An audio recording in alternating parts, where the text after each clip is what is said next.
Hello guys, welcome back to आसान है ना .com। मेरा नाम है तृप्ति जैन। आज के लेक्चर में हम स्टडी करेंगे, हमारा टॉपिक क्या है, type of companies. Means company के क्या क्या टाइप होते हैं। तो आज के लेक्चर में हम क्या करेंगे, इनको स्टडी करेंगे। जो हमारी कंपनी है उसको हम डिस्कस करेंगे on the basis of incorporation. Means आप अपनी जो कंपनी है उसको इनकॉर्पोरेशन के बेसिस पे कैसे स्टडी कर सकते हैं। इसको हम फर्दर 3 पार्ट्स में डिवाइड करेंगे, chartered companies, statutory companies and registered companies. अब हम तीनों को क्या करेंगे, डिटेल में स्टडी करेंगे। तो जो हमारी चार्टर्ड कंपनी है उसको हम क्या बोलेंगे, जो हमारी चार्टर्ड कंपनी है वो एक ऐसी फॉर्म है इनकॉर्पोरेशन कंपनी की जो कौन बनाता है, कोई सेलेक्ट अथॉरिटीज़। मीन्स जिसके हाथ में कोई पावर होती है वही तो किसी चीज़ को बना पाएगा। अगर मान लीजिए मैं आपको कहूँ कि आप एक मतलब शिप बना दीजिए, आपको पता ही नहीं है कि वो कैसे बनेगी, तो आप क्या करेंगे, उसको नहीं बना सकते। अगर आपको उसकी नॉलेज है, आपके हाथ में पूरी पावर है कि आप उसे बना सकते हैं, तो ही आप उसे बना पाएंगे। तो ऐसे ही हमारे चार्टर्ड कंपनी में सेम केस है। जो मतलब स्टेट के सेलेक्ट अथॉरिटीज़ जिनके हाथ में पावर होती है वो क्या करते हैं, इस कंपनी को बनाते हैं। ये कंपनी किस लिए बनाई जाती है, ताकि जो स्टेट के अफेयर्स हैं, कोई भी प्रॉब्लम है, कोई भी डिसीज़न लेना है, उनको सोल्व आउट किया जा सके, उनका क्या किया जा सके, फैसला किया जा सके। तो ये है हमारी चार्टर्ड कंपनी। और जो चार्टर्ड कंपनी है वो किसके ऑर्डर पे, रॉयल कैरेक्टर जो होते हैं, मीन्स किंग और क्वीन, उसके ऑर्डर पे क्या की जाती है, बनाई जाती है। तो सबसे बेस्ट एग्जांपल अगर मैं आपको दूँ चार्टर्ड कंपनी का, तो वो क्या है, ईस्ट इंडिया कंपनी है। वो कब इनकॉर्पोरेट हुई थी, इन 600 AD में।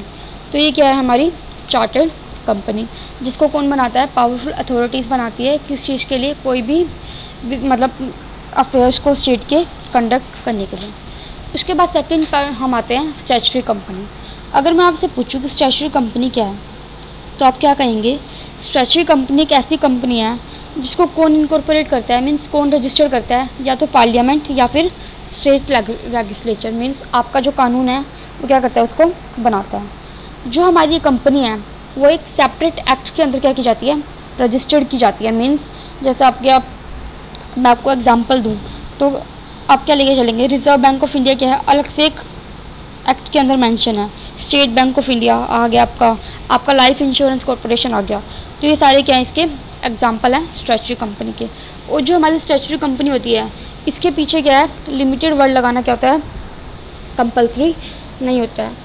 तो जो हमारा all over meaning statutory company का वो क्या हुआ, स्टैट्यूटरी कंपनी ऐसी कंपनीज होती हैं जिनको पार्लियामेंट या फिर स्टेट लेजिस्लेचर क्या करता है, इनकॉर्पोरेट करता है।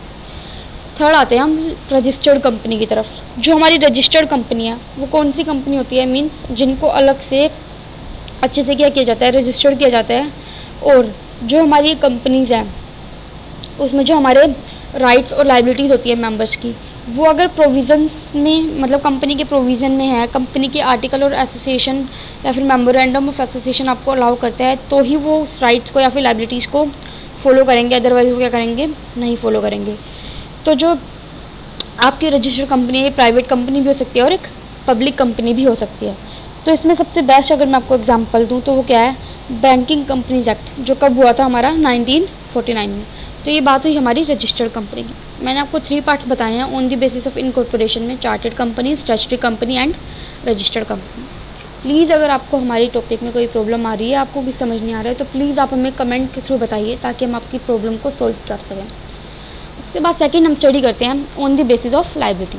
लाइबिलिटी के बेसिस पे हम अपनी कंपनी को कैसे स्टडी कर सकते हैं। अगेन फर्दर हम इसको क्या करेंगे, 2 पार्ट में डिवाइड करेंगे, limited liability companies and unlimited liability companies. सबसे पहले हम बात करते हैं लिमिटेड लाइबिलिटी की। लिमिटेड लाइबिलिटी में अगेन दोबारा से आप क्या करेंगे, अपनी इसको 2 पार्ट में डिवाइड करेंगे, on the basis of share and on the basis of guarantee. अब हम लिमिटेड लाइबिलिटी क्या करेंगे, बाय शेयर के बेस पे क्या करेंगे, अपनी को स्टडी करेंगे। तो आपकी जो शेयर है उसके बेस पे आप अपनी कंपनी को कैसे स्टडी करेंगे, मीन्स अगर मैं आपको एग्जांपल दूं, आपने कंपनी में 100 शेयर लिए हुए हैं, 100 रुपीज़ का आपका एक शेयर है, आपने अपने 80 रुपीज़ क्या कर दिए हैं, पे कर दिए हैं, 80 शेयर का अमाउंट क्या कर दिया है, पे कर दिया है। लेकिन आपके क्या रहते हैं, 20 शेयर का अमाउंट क्या रहता है, पे करना रहता है। तो आप क्या करेंगे, सिर्फ 20 रुपीज़ का अमाउंट जो आपका अनपेड है, जो आपने दिया नहीं है, उसी को पे करेंगे, उससे ज़्यादा आप पे नहीं करेंगे। ना ही कंपनी आपसे क्या कर सकती है, डिमांड कर सकती है कि आप उस चीज़ को पे कीजिए। तो ये क्या है, हमारी लिमिटेड लायबिलिटी बाय शेयर। उसके बाद सेकंड आती है इसमें limited liability by guarantee. Limited liability by guarantee में क्या होगा, जो भी आपने कंपनी को गारंटी दिया है, वादा दिया है, जब आपने कोई पेपर या कोई डॉक्यूमेंट साइन किया था कि मीन्स अगर आपने वादा किया है कि मैं अपनी बिल्डिंग दे दूंगा, अपनी मशीन दे दूंगा आपको अमाउंट को रिकवर करने में, तो आप वो देंगे। मीन्स जो भी आपने गारंटी अमाउंट बोला है, 20,000 बोला है, 30,000 बोला है, तो वो हो जाएगी हमारी लिमिटेड लायबिलिटी बाय गारंटी। उसके बाद सेकंड हम चलते हैं अनलिमिटेड लायबिलिटी कंपनी। जो अनलिमिटेड लायबिलिटी कंपनी है वो कैसी कंपनी होती है।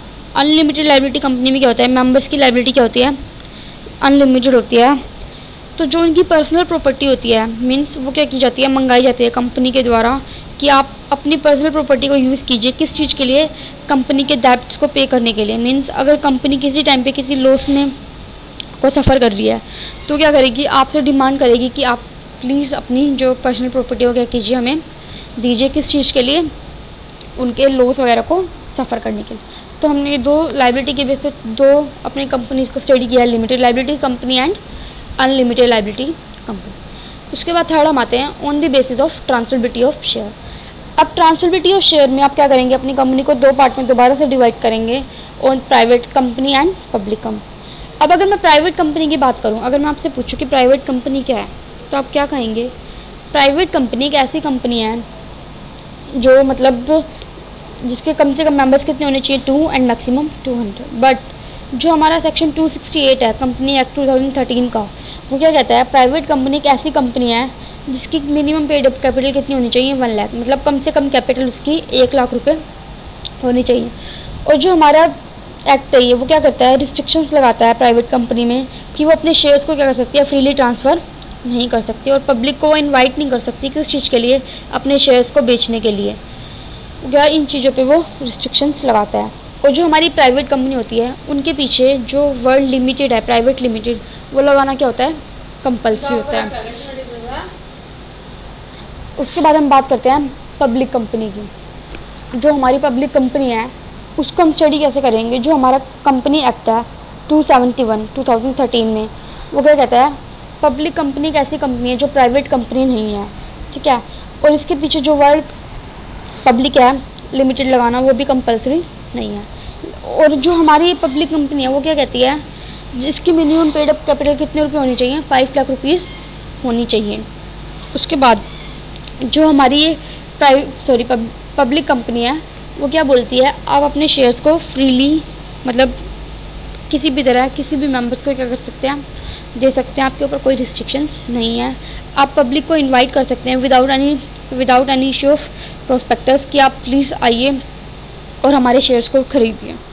तो ये बात हुई हमारी पब्लिक कंपनी की। अभी हम अपने जो टाइप है कंपनी के वो क्या करेंगे, आगे फर्दर हमारे नेक्स्ट लेक्चर में क्या करेंगे, कंटिन्यू करेंगे, उनको स्टडी करेंगे।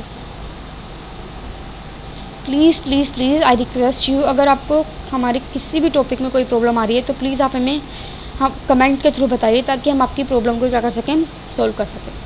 अगर आपको मेरी वीडियो अच्छी लगी है तो प्लीज़ आप इसे लाइक कीजिए। आप कोई कमेंट देना चाहते हैं तो आप कोई कमेंट भी दे सकते हैं। अगर आप चाहते हैं कि हमारी वीडियोस आपको फ्यूचर में मेल के थ्रू मिलते रहे तो प्लीज़ हमें यूट्यूब पे सब्सक्राइब कीजिए। अगर फेसबुक के जरिए आप हमसे जुड़ना चाहते हैं तो उससे भी आप हमसे जुड़ सकते हैं। अगर आप हमें ट्विटर पे फॉलो करना चाहते हैं तो आप हमें ट्विटर पे भी फॉलो कर सकते हैं, हमारे इस एड्रेस पर। ब्लॉग के जरिए भी आप हमसे जुड़ सकते हैं। Thank you very much.